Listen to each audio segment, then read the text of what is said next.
ముసలాళ్ళే గట్టిగా ఉంటారు. యువతులు కూలిపోతున్నారు. 20 నుంచి 40 అంటే ఎవరండి? యువకులు కాక. ఎందుకని? పైకి బాగానే కనిపిస్తున్నారు, హాయిగా మేకప్లు వేసుకుంటున్నారు, మంచి బట్టలు కట్టుకున్నారు, లోపలంతా దిగులు, పైన పటారంలోన లోటారం. ఏదో కావాలి, అది అందదు, అది ఎవడికో వచ్చేసింది అసూయ, అది మనకే రాలేదు క్రోధం, అది మనకే రావాలి లోభం, అది మనకు వచ్చిందని మదం. ఇవన్నీ ఉన్నాక ఏమవుతుందమ్మా? గుండెపోటు రాక.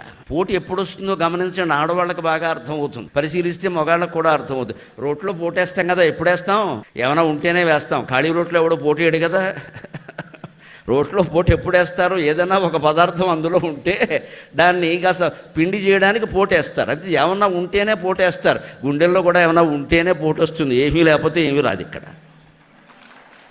అలాగే సంసార జీవితంలో కూడా, ఉద్యోగ జీవితంలో కూడా, ఈ సామాజిక జీవితంలో కూడా జరగవలసినవి జరుగుతాయి. నువ్వు వేలెట్టి టన్న స్క్రూ పెట్టి కెలక్కు అనవసరంగా, నోరు మూసుకుని నీ పని నువ్వు చేయి, అప్పుడు గుండెలో పోటు రాదు.